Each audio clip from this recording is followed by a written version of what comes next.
Muy buenos días, hermanos en Cristo y María. Una mañana más aquí para compartir la palabra dulce de Dios. Hoy, miércoles, en la semana número 17 del tiempo ordinario. Hoy también la iglesia celebrando la fiesta de Santa Marta. Siempre es una alegría inmensa poder saludarles todas las mañanas y compartir con ustedes la palabra de Dios y pedir al Señor que esa misma palabra nos guíe en nuestro caminar durante todo este día. Estamos todavía pidiendo la protección sobre esta pandemia, que el Señor ponga su mano, que encontremos la cura que hace falta, que detenga los contagios y que las personas podamos ser más prudentes y más sabias en nuestras acciones y en nuestras decisiones. También estamos en tiempo de huracán y tenemos una amenaza ahí a las puertas de nuestra isla y le pedimos al Señor que nos proteja, nos libere y que nos dé la madurez para poder bregar con estos fenómenos, prepararnos como tiene que ser y aprovechar cada una de estas oportunidades para reflexionar en nuestra vida, en el plan de salvación de Dios, para medirnos en relación a ese mismo plan, si somos aptos para esa salvación, si merecemos esa gracia y esa bendición, o en qué es que tenemos que mejorar y cambiar para poder recibir de vuelta la gracia, la bendición y la protección del Todopoderoso en la alianza que desde un principio pactó con nosotros. Que así también proteja a todas estas islas y a estos países que la tormenta puede ir encontrando a su paso. Seguimos pidiendo también que nos proteja de los temblores de tierra y que siga bendiciendo cada hogar, cada familia, cada uno de nuestros matrimonios y a todos nuestros hijos. En la fiesta hoy de Santa Marta hay que apuntar que la iglesia la recuerda con singular predilección, sin olvidar a sus hermanos, a María y a Lázaro. Sabemos de Marta que su nombre procede del arameo y que significa dama o señora. Marta aparece en dos evangelios, en el Evangelio según San Juan y Lucas habla de ella también, y ambos la presentan siempre junto a sus hermanos María y Lázaro, como bien dijimos. Lázaro fue aquel gran amigo de Jesús, amigo íntimo de Jesús, a quien Jesús resucitó de entre los muertos. Sabemos que los tres vivían en Betania y era una aldea cercana a Jerusalén, por la que el Señor solía pasar con frecuencia para descansar en casa de sus amigos y hacer vida de familia en esa residencia. Del Evangelio de Lucas, por ejemplo, se deduce que Marta era la mayor de los tres hermanos porque recibió a Jesús en casa y esa tarea le tocaba al mayor, y porque se afanaba en los quehaceres de la casa y por mantener todas las cosas en perfecto cuidado. De todos modos, sea cual fuera el orden, la relación de los tres hermanos con Jesús es muy particular y no parece que uno sea más importante que el otro a la hora de establecer los rasgos de esa amistad. A los tres los quiere el maestro y a los tres busca en los momentos en que necesita un descanso sereno y pacificador, y por eso es que pasa por su casa para quedarse allí con ellos. Busca a esta familia porque Jesús sabemos que es hijo único de su madre María y del Dios Altísimo, pero que tiene como padre putativo o padre adoptivo a José de Nazaret, que tendría primos seguramente, pero que allí en esa aldea cercana encontraba refugio con esta familia.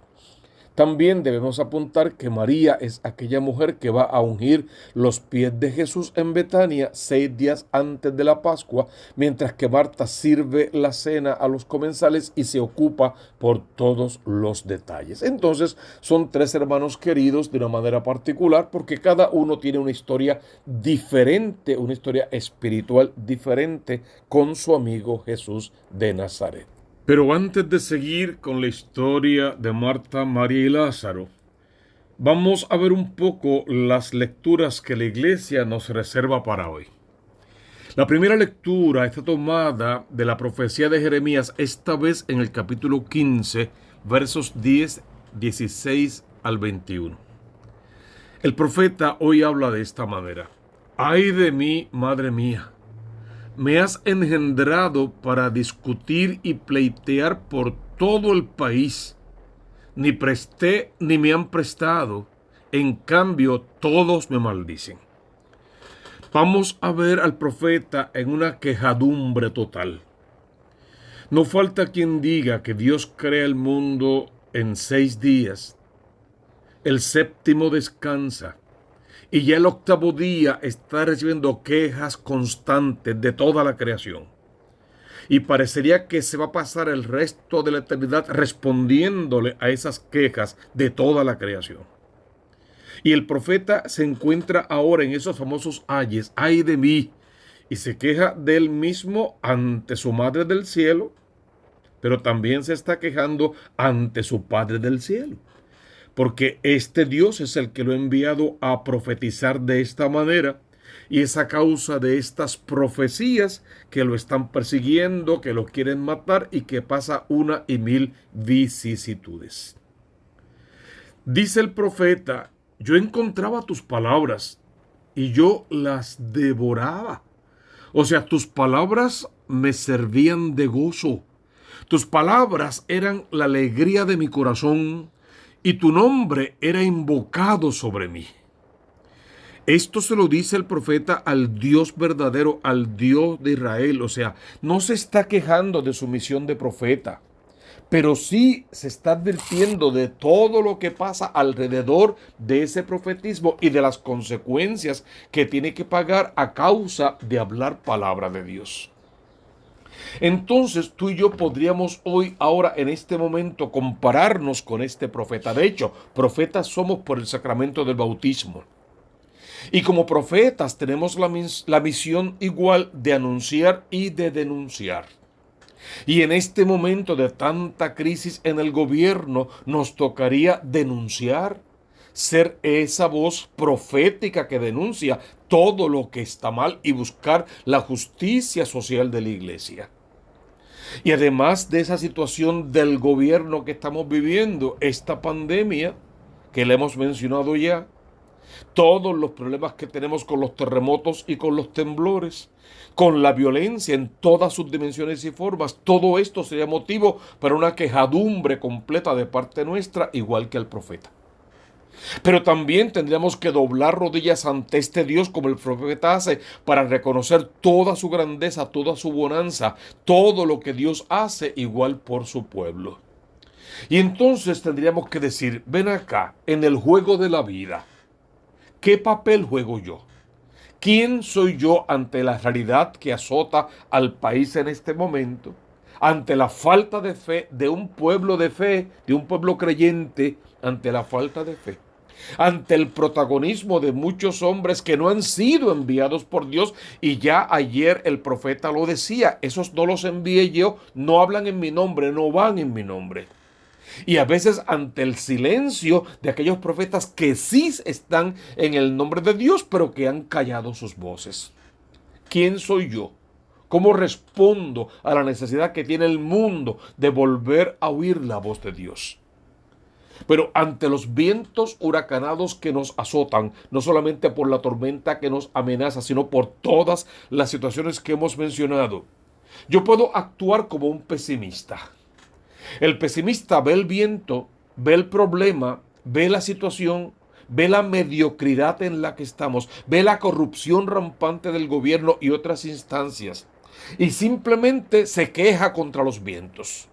Y se queja y llora su pena y su lamento y se pasa la vida echando culpas y buscando culpables, y al final hasta Dios mismo arrastra con unas cuantas culpas. El pesimista se va a quejar constantemente de todo lo que sucede.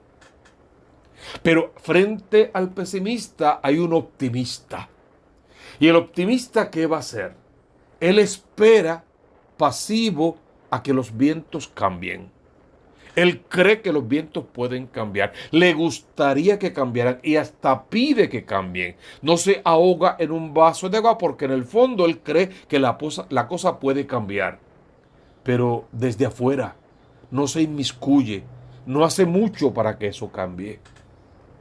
Por otra parte está el realista. El realista ante el viento ajusta las velas.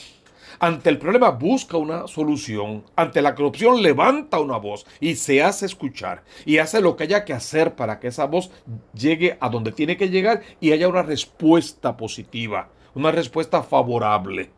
Entonces el realista está mucho más cerca de lo que Dios quiere. Pero falta uno. También está el hombre de fe, el creyente. Y el creyente podría ser la síntesis perfecta de estos tres. Porque hoy, como el profeta, el creyente puede lamentarse, decir: ay, Dios mío, otra vez, pero ¿por qué a mí? ¿Por qué a nosotros? ¿Por qué el hombre de fe, el creyente, en algún momento de su vida puede ser un tanto pesimista y levantar su queja y llorar su pena y lamer igual sus heridas? Pero no se queda ahí. Inmediatamente cambia su pesimismo en optimismo y se da cuenta que algo se puede hacer, que los vientos sí pueden cambiar, que por lo menos hay que buscar quién lo haga si yo no lo quiero, no lo sé o no lo puedo hacer. Y mueve alguna ficha del juego para que no se tranque y podamos encontrar alguna alternativa. No es suficiente, pero ya es un paso, ya es bastante. Y este pesimista tiene que chocar con la realidad y convertirse en un realista y preguntarse: ¿qué me toca a mí? ¿Dónde está mi voz? ¿Qué espacio ocupa mi voz? ¿Qué es lo que yo tengo que decir, que tengo que aportar? Sabiendo que si no tengo nada bueno que decir, mejor me callo. Si no voy a aportar en favor del pueblo, de la verdadera necesidad, si me voy a hacer cómplice de la corrupción o de la mentira, cállate. No hay opción para hablar más de la basura que está dicha, no hace falta.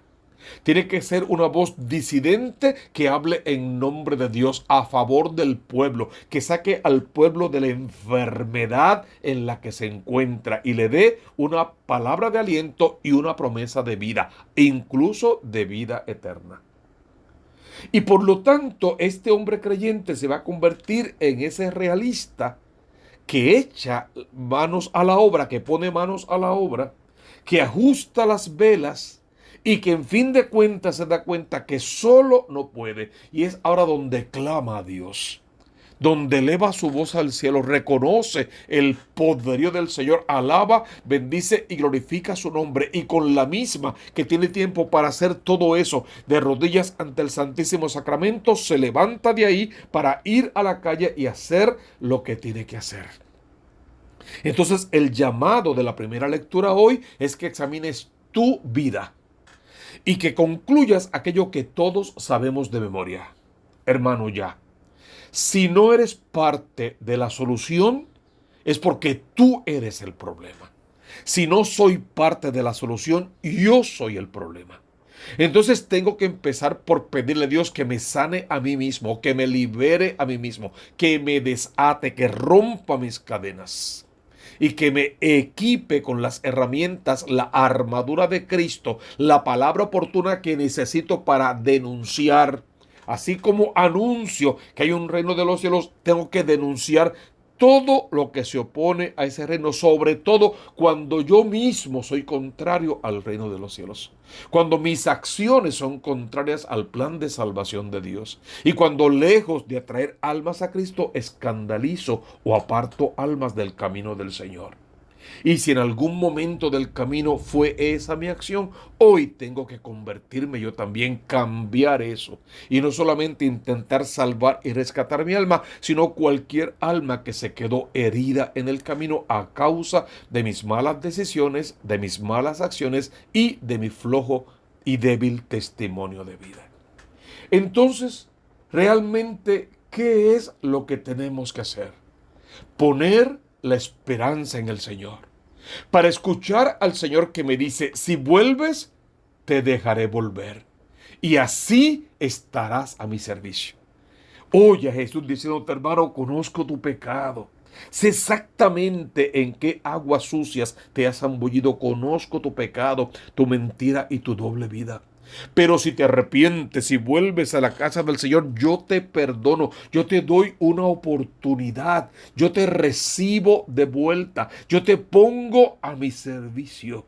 Si sabes separar la escoria del metal, lo bueno de lo malo, elegir siempre lo bueno y apartarte del pecado en todo momento. Yo pondré palabras en tu boca, yo hablaré por tu boca y ellos volverán a ti. Podremos hacer la pesca milagrosa, podremos separar la cizaña de la hierba buena y podremos hacer que todos vuelvan a la casa de mi Padre, porque haré de ti frente al pueblo una muralla de bronce inexpugnable. No podrán contra ti, lucharán pero no te derribarán. ¿Qué es lo que él está diciendo? Lo que Jesús mismo va a decirnos: cielo y tierra pasará, pero tu palabra no pasará. Es en esa palabra que tenemos que confiar, porque Dios está con nosotros, porque Él viene para liberarnos y para salvarnos. Te liberaré de manos de los malvados, te rescataré del puño de los violentos. Así termina la primera lectura de hoy. Encontremos en esa lectura razones para salir de nuestro pesimismo, para adelantar en nuestro optimismo, para enfrentarnos a la realidad como hombres creyentes, como hombres de fe, y como creyentes poner la confianza en el Señor y buscar una solución a todos los problemas que tenemos. ¿Cómo reza el salmista de hoy en el Salmo 58? Líbrame de mi enemigo, Dios mío. Protégeme de mis agresores, líbrame de los malhechores, sálvame de los hombres sanguinarios. Mira que me están acechando y me acosan los poderosos, sin que yo haya pecado ni faltado, Señor. Por ti velo, fortaleza mía, que mi alcázar es Dios. Que tu favor se me adelante, Dios mío, y me haga ver la derrota de mi enemigo. Pero yo contaré tu fuerza, por la mañana proclamaré tu misericordia, porque has sido mi alcázar y mi refugio en el peligro. Y tocaré en tu honor, fuerza mía, porque tú, oh Dios, eres mi alcázar, Dios mío, misericordia mía. ¿Cómo rezaba el estribillo? Dios es mi refugio en el peligro. Tenemos que orar con este salmista para que nos liberemos de todo peligro, sobre todo cuando los peligros nos vienen de nuestro propio interior, cuando nos convertimos en los propios enemigos de nuestra salvación, cuando, sabiendo qué es lo que tenemos que hacer, hacemos lo contrario, y cuando, habiendo pecado y sabiendo las consecuencias del pecado, nos quedamos en el pecado y no hacemos nada por levantarnos y volver a la casa de papá, donde se encuentra el Padre misericordioso esperándonos para matar para nosotros el ternero cebado. Entonces regresamos al Evangelio de hoy, que se encuentra según San Juan en el capítulo 11, versos 19 al verso 27. En aquel tiempo muchos judíos habían ido a ver a Marta y a María para darles el pésame por su hermano Lázaro, quien ya había muerto. Conocemos esa historia, la conocemos bien. Lázaro enferma de muerte. Marta avisa a Jesús para que venga porque es su amigo íntimo. Jesús no viene, se queda donde está y llega 4 días después de que lo habían enterrado. Encontramos a estas dos mujeres, a estos 3 hermanos, que a veces solemos decir que uno representa la contemplación y otro la acción, pero como que no siempre tiene que ser así. Me gusta pensar que Marta y María no son, para la reflexión de este día, 2 mujeres distintas, sino toda la capacidad que habita dentro de ti de ser un hombre, una mujer contemplativo, a la vez que esa misma capacidad habita, pero para ser un hombre completamente activo, de trabajo, de iglesia, de apostolado. Y un tercer personaje, que es su hermano Lázaro, que es el reconciliador, el que sabe cuándo y cuánto tiempo tengo que pasar de rodillas ante Dios adorándole en espíritu y en verdad. Pero cuando es tiempo de levantarme de frente al Santísimo para ir a hacer lo que tengo que hacer. Y demostrar con mi acción que el tiempo que pasé frente al Santísimo fue bueno, tuvo sentido y dio frutos. Porque si llego al Santísimo a pedir paz, paciencia, tolerancia, respeto por el otro, poder amar a mi hermano, liberarlo de sus ataduras, perdonarlo por sus ofensas. Y vuelvo a casa para insultarlo, pelearlo, maltratarlo, rechazarlo. Entonces no hay congruencia. Lo que digo y lo que hago no es lo mismo. El hombre contemplativo está divorciado del hombre activo, y donde hay división y separación, Dios no habita. Lázaro viene para darme coexistencia, para decirme: con el poder que oras frente al Santísimo Sacramento, luego tienes que obrar en perdón frente a los hermanos. Con la fuerza que le pides a Dios un mundo mejor, luego tienes que trabajar para denunciar todo lo que en el gobierno, en las instituciones, en la iglesia misma se opone a que ese mundo sea mejor. Esa solidaridad que encontramos en Lázaro, fíjense que según el Evangelio hoy muere. Lázaro muere, el equilibrio muere, y Marta y María se vuelven locas, peleando con Jesús, peleando entre ellas mismas tal vez, peleando con la humanidad y sin saber realmente qué es lo que quieren. Por una parte, Marta le exige a Jesús que lo quiere vivo, y por otra parte, cuando Jesús dice que muevan la piedra, ella se opone diciendo: no, lleva 4 días enterrado y ya apesta. O sea, hay una división también en su interior.